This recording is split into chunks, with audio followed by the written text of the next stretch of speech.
The live TV, सच सबसे आगे। दोस्तों, लगेगी आग तो आएंगे कई घर जद में, यहाँ सिर्फ हमारा मकान थोड़ी है। वही बात एक बार फिर से साबित हुई जो राहत इंदौरी साहब ने बहुत पहले कही थी।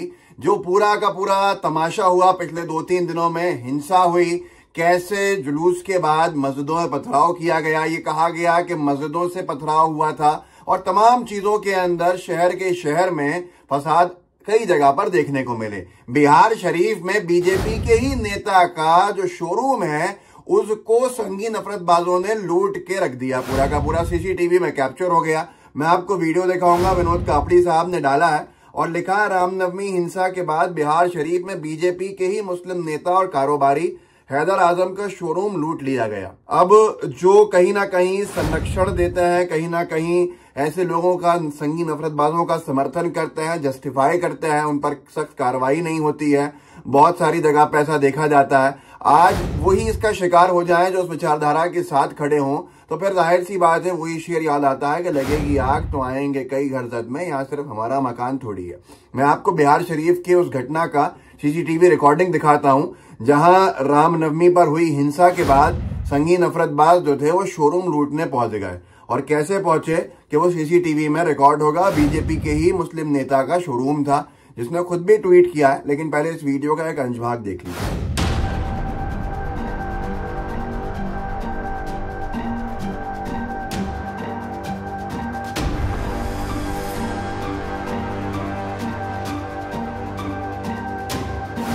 तो ये किसी और का शोरूम नहीं था, बल्कि बिहार शरीफ में ये शोरूम बीजेपी के एक मुस्लिम नेता का था जो अब महाराष्ट्र में रहते हैं और बिहार में उनका ये शोरूम है।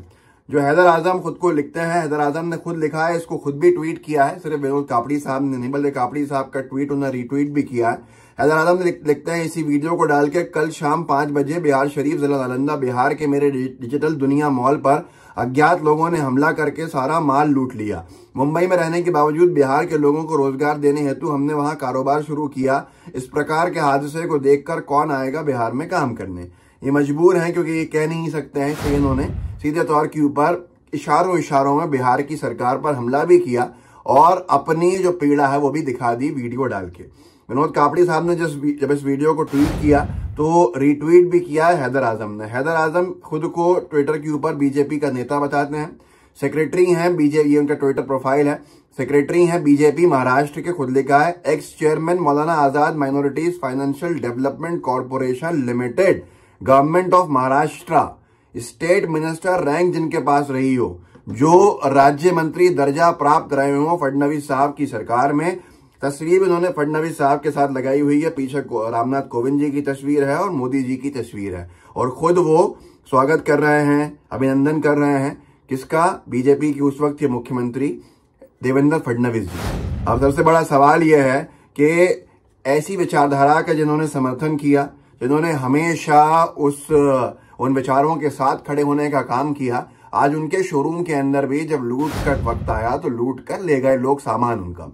ये मामला जब बिहार में उस वक्त हुआ जब बिहार में कई जगह पर, बिहार ही नहीं बल्कि महाराष्ट्र में कई जगह पर, यूपी में कई जगह पर, बिहार में कई जगह पर, कर्नाटक में रामनवमी के जुलूस के दौरान हिंसा भड़की। और हिंसा भड़कने के बाद ये आरोप भी लगा, खास तौर पे जहां ये रहते हैं, जो इनके नेता उप मुख्यमंत्री हैं, पूर्व मुख्यमंत्री हैं वहां पे, जिनकी सरकार के अंदर सीधे तौर के ऊपर ये आरोप लग रहा है कि एक पक्षी कार्रवाई हो रही है। जैसे गुजरात में आरोप लग रहा है कि पुलिस ने एक पक्षी मुस्लिम समुदाय के लोगों को उठाने की कार्रवाई करी और दूसरे पक्ष को छोड़ दिया। ये बीजेपी सरकार का मॉडल है, लेकिन नीतीश कुमार जी के साथ क्या हुआ है ये अभी सोचने वाला सवाल है कि आगे क्या कार्रवाई होगी। आने वाले समय के अंदर दूध का दूध पानी का पानी हो जाएगा कि वो किस तरफ काम कर रहे हैं, एक पक्षी कार्रवाई कर रहे हैं या निष्पक्ष कार्रवाई कर रहे हैं। बड़ा सवाल है, क्योंकि यहाँ पर सबसे बड़ा विषय ये खड़ा हो गया कि लूटा भी उनको जो बीजेपी के खुद के नेता थे, लेकिन वो संगीन नफरतबाजों को क्या मालूम था कि जो शोरूम को वो लूट रहे हैं वो उनके बीजेपी के ही महाराष्ट्र में रहने वाले राज्य मंत्री दर्जा जिनके पास रहा हो बीजेपी की सरकार में, उसके नेता के ही शोरूम को उन्होंने लूट दिया और जो सीसीटीवी में कैद हो गए। और सीसीटीवी में कैद होने के बाद मैं आपको एक बात बहुत स्पष्ट कर दूं कि इसमें कोई भी व्यक्ति टोपी नहीं लगाया हुआ, दाढ़ी टोपी वाला नहीं है। अगर आप देखें तो आपको साफ दिखेगा कि ये जो प्रधानमंत्री मोदी जी कहते हैं कपड़ों से पहचाना जाता है, तो जिस तरह से कपड़े जुलूस में पहने हुए थे उसी तरह के कपड़े इसके अंदर दिख रहे हैं। लेकिन अब ये भी चिंता का विषय है, एक ऐसी बेकाबू भीड़ जो अब अपने ही आकाओं को नहीं छोड़ रही हो तो वो किसको छोड़ेंगे। अगर उनको ये मालूम क्या नहीं होगा कि ये हैदर आजम साहब जो हैं बीजेपी के नेता हैं, इनका शोरूम है जिसको वो लूट रहे हैं, ये बड़े सवाल खड़े होते हैं। पुनीत कुमार सिंह ने इस पूरे के पूरे मामले का, पत्थरबाजियां जो हुई उसके बाद का एक फोटो डाला है कि कैसे जुलूस के कुछ लोग एक शराब की दुकान के ऊपर शराब खरीदते हुए देखे, झंडा हाथ में लिए हुए जुलूस का। पुनीत कुमार सिंह ने इस ट्वीट को लिखा पत्थर फेंकने का इनाम।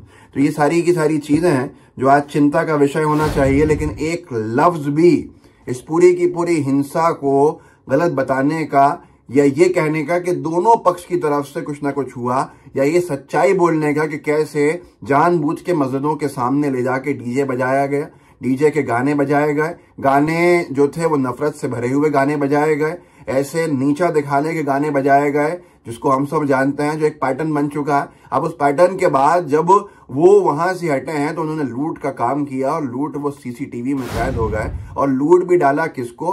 बीजेपी के नेता को। एक लफ्ज नहीं कहा है ऐसे लोगों के ऊपर कि इन्होंने गलत किया है। जुलूस की आड़ में कुछ नफरतबाजों ने हमारे हिंदू धर्म के इतने पवित्र जुलूस का गलत इस्तेमाल करके पीछे से उसमें से हिंसा फैलाने का जो काम किया कई जगह पर, वो चिंताजनक है। क्योंकि आदमी अगर आदमी का दुश्मन बन जाएगा, खून का प्यासा हो जाएगा, तो हम कहाँ जाएंगे। और ये उन लोगों के लिए भी एक सीख है जो अल्पसंख्यक समुदाय के लोग बीजेपी में नेतागिरी कर रहे हैं कि आप भी सुरक्षित नहीं हैं, क्योंकि वो जो लोग नफरत फैला रहे हैं उनके लिए आपका धर्म पहले है और पार्टी बाद में है। अपने व्यापारिक हित के लिए कर लीजिए या कुछ भी कर लीजिए, राज्य मंत्री दर्जा मिल जाए, उसके बावजूद भी जिस तरह के काम होते हैं वो सब आपके सामने। इस वीडियो को आगे बढ़ाइएगा, लोगों को जागरूक कीजिएगा। जो व्हाट्सएप ग्रुप्स के ऊपर आपसे लोग जुड़े हुए हैं उन तक पहुंचाइए, उनको शेयर कीजिए, ताकि उनको भी पता चल सके कि कैसे बीजेपी के एक राज्य मंत्री दर्जा प्राप्त जो पहले रहा है, जिनके पास राज्य मंत्री, उनके ऐसे बीजेपी के नेता का भी बिहार में शोरूम लूटने का काम कुछ संगीन नफरतबाजों ने किया। लेकिन उनमें आज भी हिम्मत नहीं है कि वो साफ लिख दें कि उनका शोरूम किसने लूटा है। वो सीधे तौर के ऊपर इतना लिख गए हैं कि उनके शोरूम को लूट लिया गया, और ऐसे वो रोजगार कैसे देंगे बिहार के लोगों को। लेकिन आज अगर उनमें दम है तो मैं उनसे खुद कह रहा हूं कि बताइए किसने आपके शोरूम को लूटा है, और सीसीटीवी फुटेज में जो लोग दिख रहे हैं वो कौन लोग हैं। इस वीडियो को अपने दोस्तों तक पहुंचाइएगा, साथ में लाइव टीवी को सब्सक्राइब भी कीजिएगा, बेल आइकन भी दबाइएगा। जय हिंद, जय भारत। द लाइव टीवी, सच सबसे आगे।